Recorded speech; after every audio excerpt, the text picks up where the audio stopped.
Hey everybody, this is Tommy Ady. I want to welcome you to the Tactical Tuesday show live from Boise, Idaho. In this episode, I want to share 3 things that you can do when you've got a customer on the phone that's looking for the best price and you know that they're going to call that wholesaling dealer that cheap sells everything that you've got.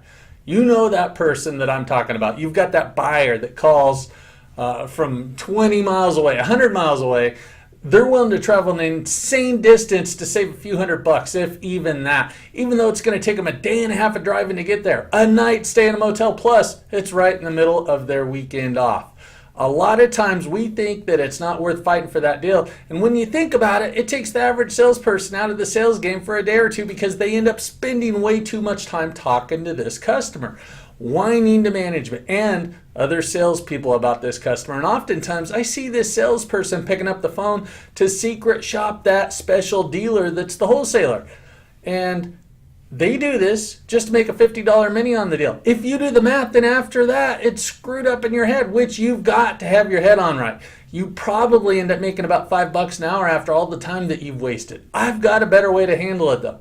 I decided to do this episode of Tactical Tuesday on this topic because I just finished up some sales training with the mid-sized dealer group. It was my first time with this group, and whenever I have a new dealer that I'm working with, the first thing we do is open up the desk log to find out what's going on.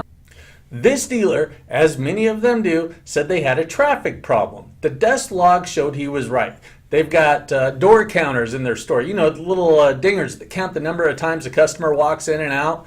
And those numbers were down. Plus, they're adamant that their salespeople log most every up that walks in, calls in, or emails in. So their numbers were pretty accurate and showed a decrease in floor traffic, which, by the way, is predicted to happen as our incredible economy starts to slow a bit. Any salespeople that started selling in the past few years may have heard about the big paychecks that we were making back in the 90s and even up to like 2008. It was true. But we didn't have a traffic problem. My dealership had about 12 to 15 salespeople any given day, and each one of us was able to get about 3 or 4 ups every day. Plus, we take about 3 to 4 phone calls too. We had plenty of traffic, but it's not always that way anymore. Salespeople are dealing with the internet now. Buyers.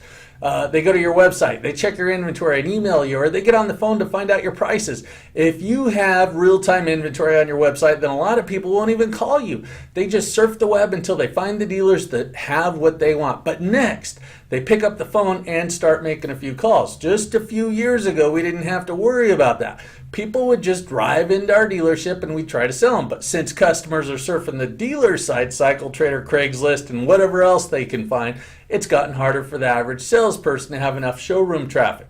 Part of it is a marketing problem. But the reason why it's coming down to the phone, who can handle the phone the best? Who can schmooze the customer the most? Build enough value, not in the unit that they're buying, but in the dealership that you're at. Get the sale, get the deposit, get the credit app, and finally, get the appointment. What I'm saying is in order to get the traffic you want, in order to make the income that you desire, you need to figure out the secret of the phone. First, know that this type of buyer is not going to disappear. You're going to have this type of buyer call you for the rest of your sales career. What I'm saying is get a fast way to handle these customers where it's practically automated because you're always going to be dealing with some of these buyers. So your first tip is know what you're going to say. These buyers are typically going to say the same thing every time. What's your best price? That's not cheap enough. I can get one 500 miles away for $300 less. What's my trade worth? That's not enough for my trade. What are your rates? What can you do if I pay cash? What can you throw in? You'll have to do better, and that's where the buyer pulls our heads out of the game. We get pissed, start making secret shopper calls, and that's where we need to prevent things like that from happening. Who cares what the other dealer is doing? This is about doing what we're supposed to do. The way you prevent this from happening is having a plan of action to deal with it every single day. First, you've got to know what to say. And anyone that has attended my training knows that I always know what to say. It's in this, I don't have the book right here, but it's in my book. It'll tell you what to say. You get that from practice. But it's secret number 2 where I begin to leave the average salespeople, and it begins with, Mr. Customer, you gave me your cell number, right? That's your cell number I have. I'm going to send you a couple of short videos of what you're looking at, maybe a few pictures. I want to make sure that we're on the right unit, and these videos are less than a minute long. Now, when I send you this text, it's coming from my personal cell phone, It's not a dealership cell phone. So when you have a question, you just hit redial there and I'll pick up the phone to help you out. Now, another thing to think about is this vehicle that you're looking at. Most of my customers like them set up a certain way. Like some of my customers are just playing around on trails with their spouse and kids and they want a windshield and a rear panel to keep the dust out, or maybe a stereo to listen to some music. Others are hunters and they also want a windshield and rear panel, but some of them want bigger tires and lift kits, maybe a winch so they don't get stuck or they can get unstuck, and they look cool too. So I want you to keep that in mind.